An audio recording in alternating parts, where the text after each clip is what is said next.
Atlanta at 4 is really now the new number 1, and that's where you have to try to figure out, is the team going to move up to that spot to get the quarterback, or are they going to move up to get Kyle Pitts? And I went with Kyle Pitts because then Atlanta could drop down to 6 and still get quarterback Trey Lance. So they would have dropped further than that.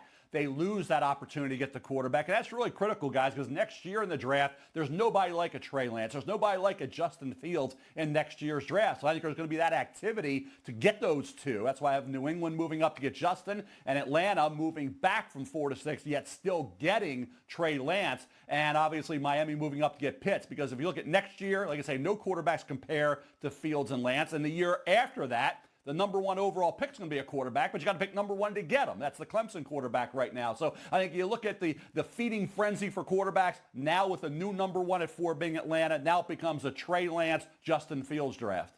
Justin Fields, you got the Patriots trading up to 10 to grab Justin Fields, but you got him at 5th on the quarterback board at the beginning of the season, and even in college football playoffs, he was your number 2 guy. How does he fall to 5, Mel?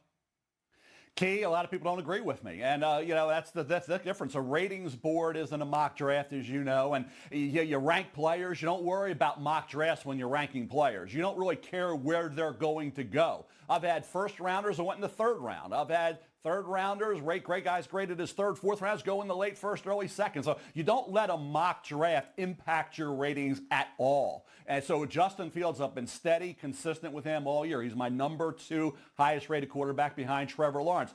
Others disagree strongly with that, and a lot of them have him as the 4th or 5th quarterback. So that's why I went with the consensus key on that in terms of the mock draft. Dropped him down to 10, have New England trading up to get him. But, hey, there's Denver sitting there. You have Washington. You have Chicago. There's going to be a lot of activity. I can't put 4 teams trading up for one guy, so I picked one that made sense, and that was New England in that case. The Cowboys kind of trade down. They need some corners. There's 3 corners on the board, but you got them selecting Joe Horn's son, Jay Horn, at the cornerback spot from South Carolina. How close are these corners together?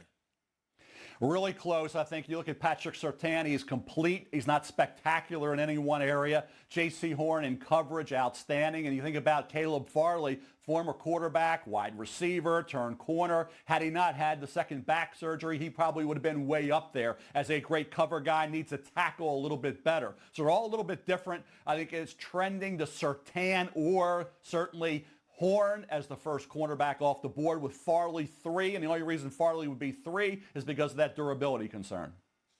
Mel, I want to revisit the projected trade that you have between the Falcons and the Dolphins. And I know you went with Kyle Pitts being the first position player off the board, but I was just thinking, with a team like the Dolphins, knowing that they do have a need with their offensive line, why did you decide to go with the tight end over the offensive lineman?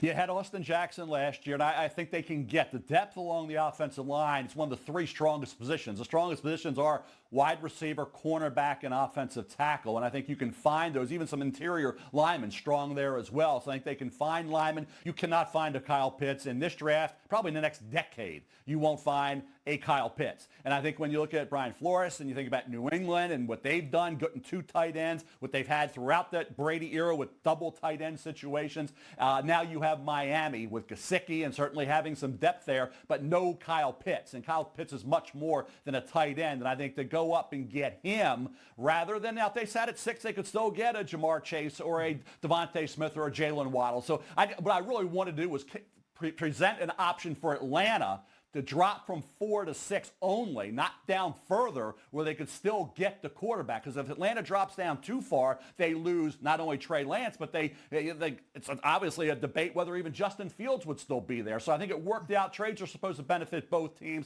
In this case, Miami gets the best receiving entity in this draft, and certainly Atlanta would still get the quarterback.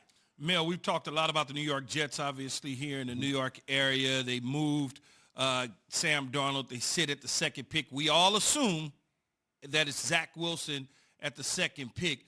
What will the Giants do at 11? Guy like Jalen Waddle you have going to the Giants.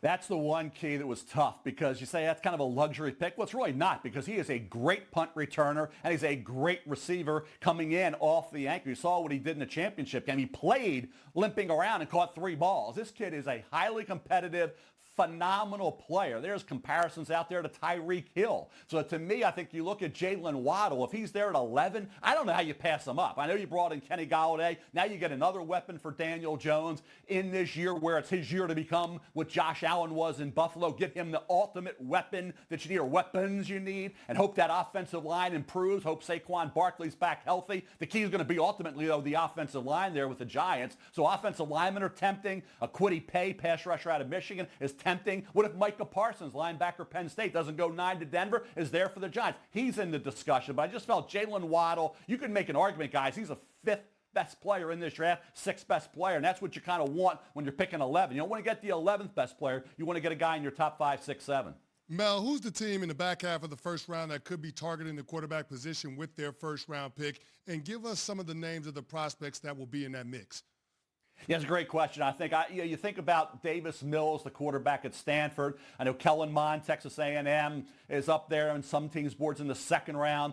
You think about where Kyle Trask, Florida, is. Mixed opinion there. Something second, something 4th, 5th round. But I think when you look at Washington, and certainly when you think about Chicago, those are two teams that say, what are they going to do? Are they going to be aggressive and try to move up and get Fields or Lance? Because guess what? There's no quarterback worth taking there. To me, there's no other quarterback in the first round. I had Davis Mills in the middle of the second. So I think some people think Tampa Bay could take a quarterback at the end of the first. But I think that's a stretch for me. I think there's the big 5, and then there's a huge drop-off down to whether it's Davis Mills, Stanford, or Kyle Trask, Florida, or Kellen Mond, Texas A&M. Before we let you get out of here, Mel, who is my highest-rated Trojan? You know, that's a great question. I think Elijah Vera Tucker from USC as a guard who could maybe be a tackle. He's going to go very high. Amon-Ra St. Brown, the wide receiver, I think is going to be a good 2nd or 3rd round pick. But I would say Vera Tucker, because he can, be an outstanding Quentin Nelson type guard, and maybe he could still operate as a tackle in a pinch. Thanks for watching ESPN on YouTube. For live streaming sports and premium content, subscribe to ESPN+.